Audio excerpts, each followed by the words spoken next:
Well, hello again, it's John in the shop. I have gotten a hold of a PantoRouter, and I've been playing with it for a little bit, figuring out what I can and can't do at this point. So what this is, it's a horizontal router. Some people, might refer to it as a horizontal milling machine.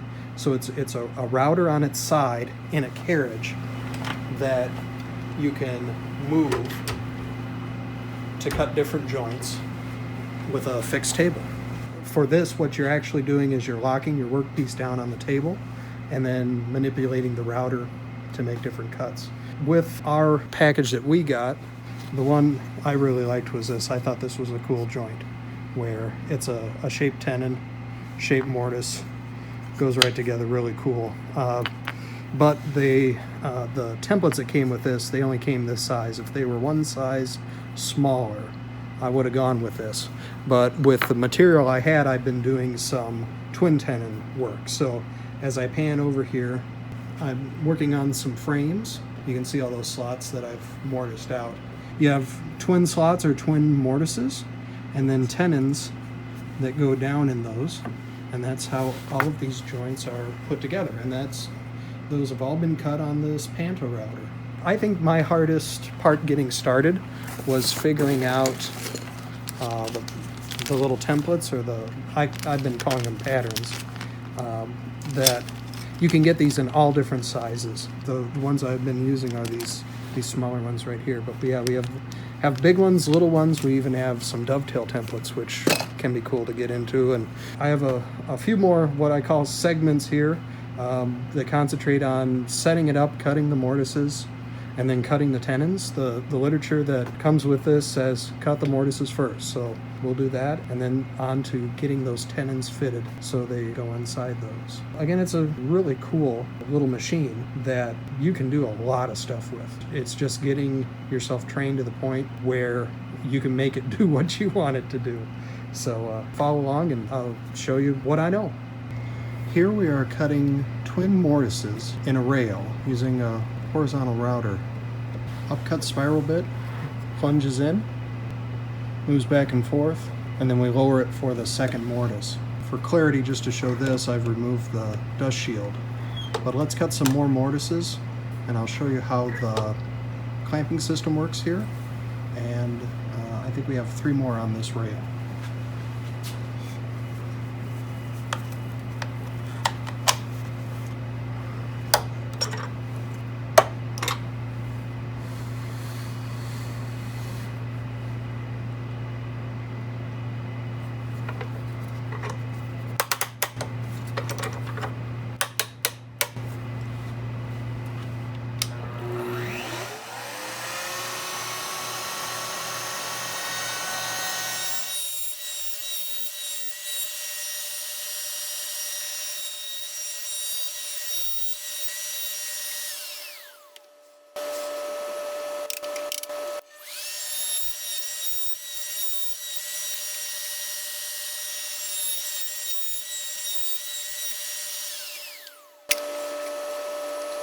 You can kind of see, once you have this set up, how fast and accurately you can cut these. I'm kind of going back and forth and adjusting the height of these two individually with each clamping setup. But in theory, you could set for one height, work all your way down the workpiece, then lower it and work your way back. I'm not plunging it in all the way. I'm starting it a little bit, and then as I work it back and forth, it gets plunged forward a little more. This, I wanted to show off what's actually controlling the mortises and later the tenons, which would be these guides right here. So, for lack of a better term, I think of this almost like a stylus. For the lower mortise, it goes right in this slot. Lock it in place. And then that would control the width of your mortise. And then to move up for the second mortise, you put it in there. Everything that I'm doing is based off center lines. So these are set up centered to the machine, and then I have a center line drawn on the table. So when I'm adjusting this down, all I'm doing is lining up the line on the workpiece with the center line there, and I know that I'll be good. So we have another one started, and I'm gonna actually cut this first one without the dust hood on, so you can see the router bit cutting, and we'll see how much dust it throws up. From there on out, we might be putting it back on. So here we go.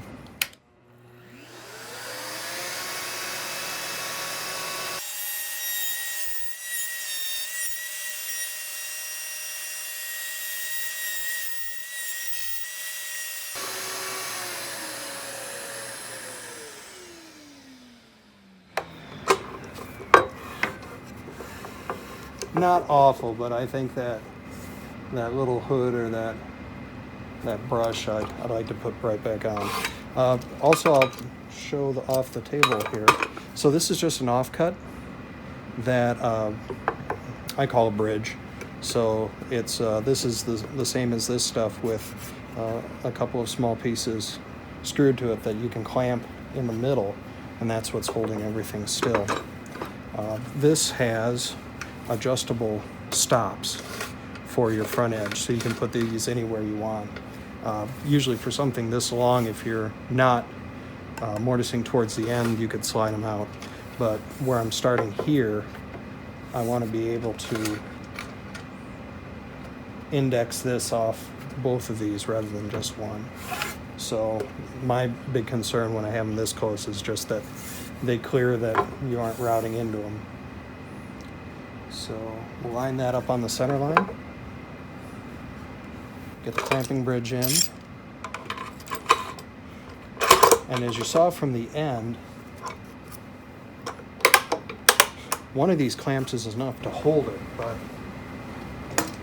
I feel like the security of two. Let's put the brush back on too. Oops. Make sure. All right.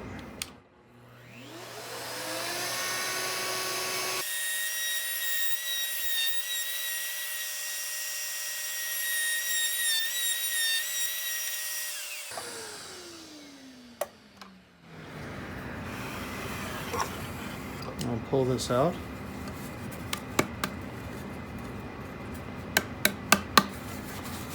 And that is what we're cutting, these twin mortises. I think I alluded earlier on this where I was talking about they aren't quite centered, and I did that on purpose. I wanted the measurement from this face to this first face on the inside of the mortise to be 1/4 inch. And then whatever this is, it falls off. So this is my show side. I want to get that lined up as accurately as possible.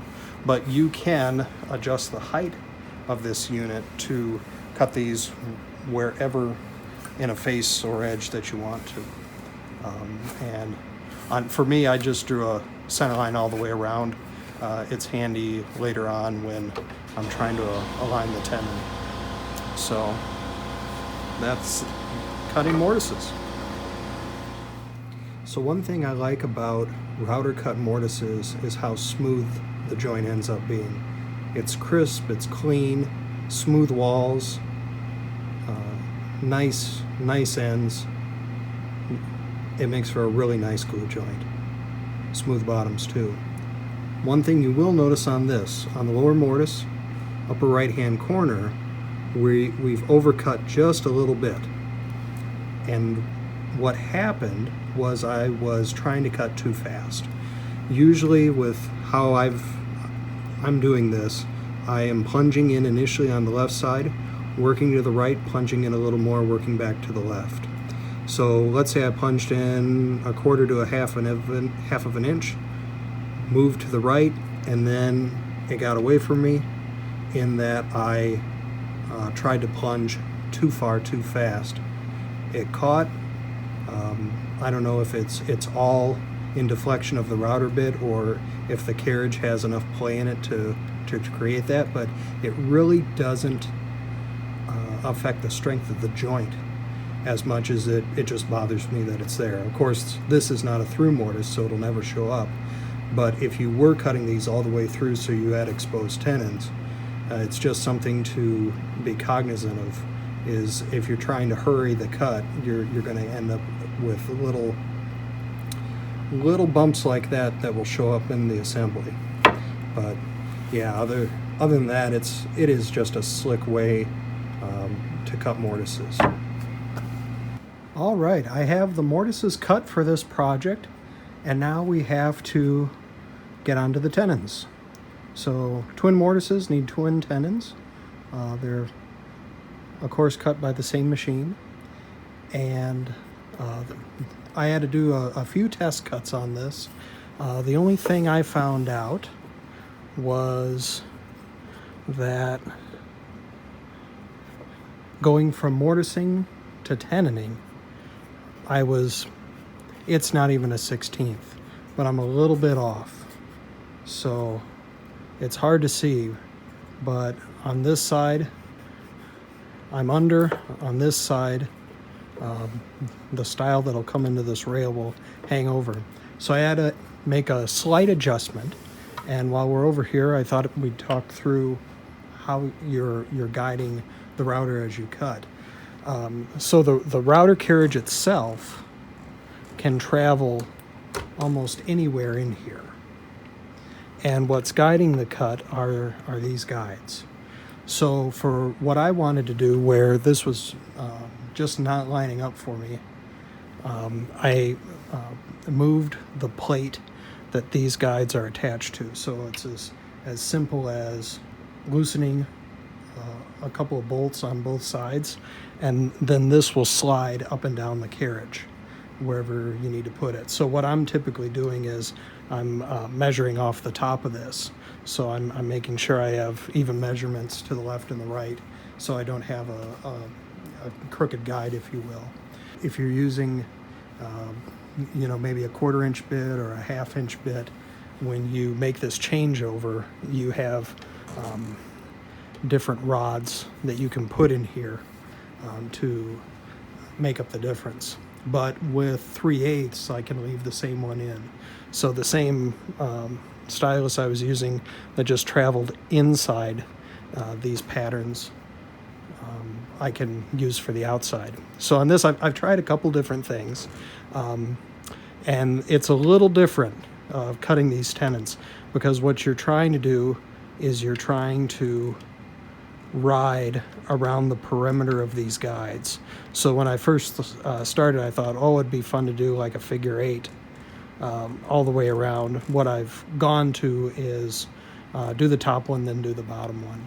Also, unlike cutting the mortises where you're kind of trapped in a hole and you're limited by how much sawdust can be pulled up by the router bit as you're cutting, for these twin tenons, when you're doing the outer faces, the sawdust can fall right off. So those are pretty easy cuts. You might hear as we cut in the middle, when you get to the middle and it's a trap cut, it'll start making noises to tell you it's not happy. The patterns are a little bit adjustable. So these actually are a little bit thicker or wider towards the back than they are the front.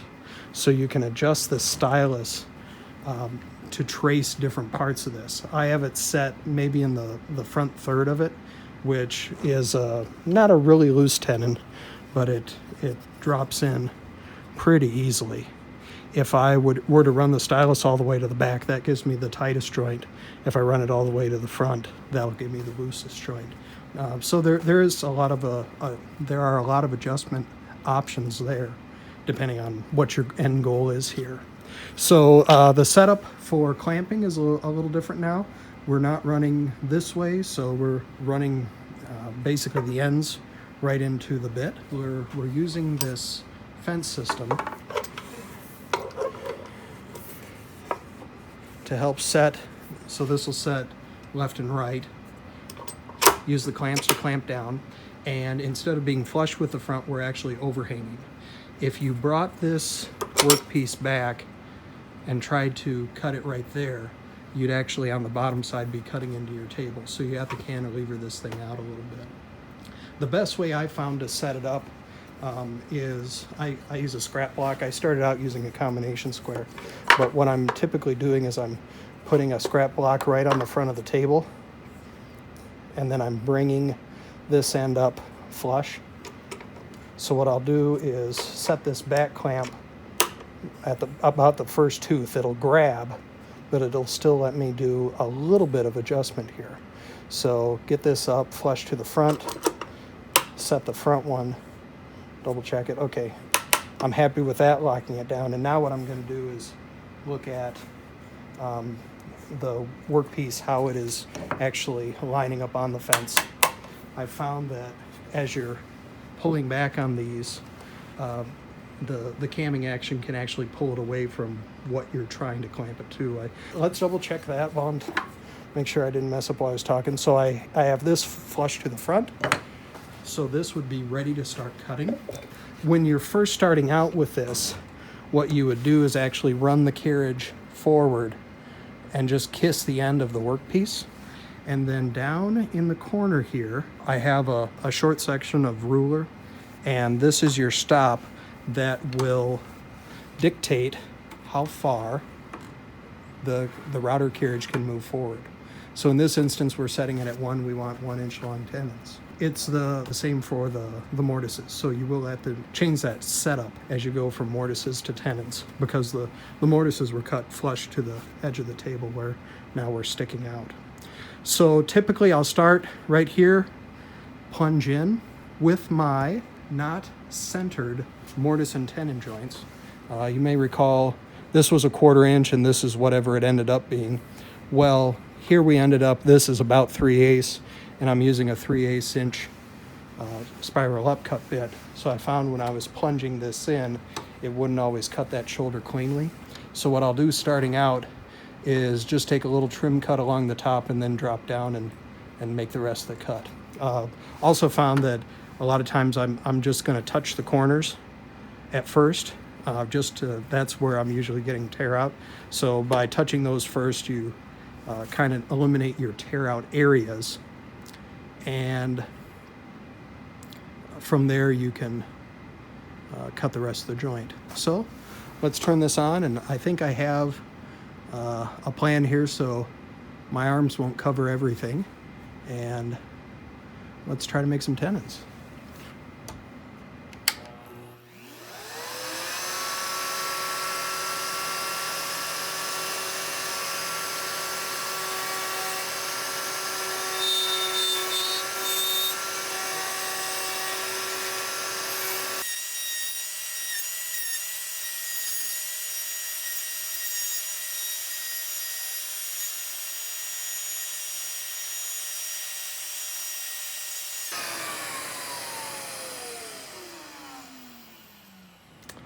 Two things made it goofy on that. I forgot to put the dust hood back on to get a little better dust collection, so I wasn't used to that much material getting thrown off the workpiece. And the second, usually I'm standing about right here, right in front of where the camera is, because as I'm doing this, I'm looking at my patterns to make sure the stylus is following them, and I think I get a little bit more leverage. So here I am standing off to the side, and on my first cuts, when I dropped this down, you might have saw it took off a little bit on me. So let's, first of all, get this dust hood back on, because I think that was my bigger annoyance. And we'll flip this around. We have the other side to do yet. I'm gonna try that again.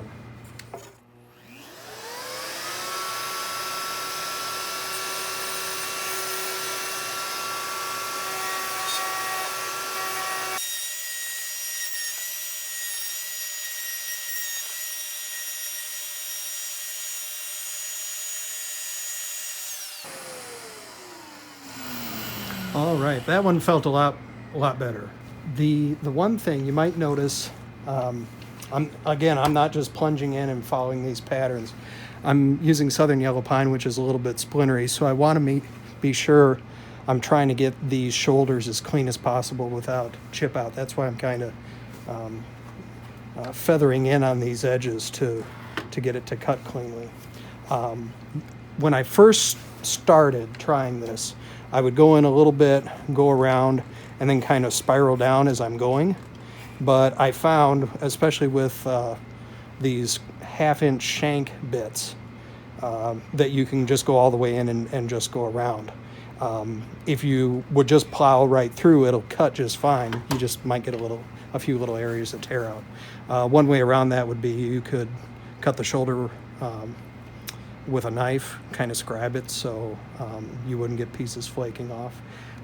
The other thing that I'm getting used to is fighting gravity, because when I come around the bottom here, the carriage just naturally wants to fall.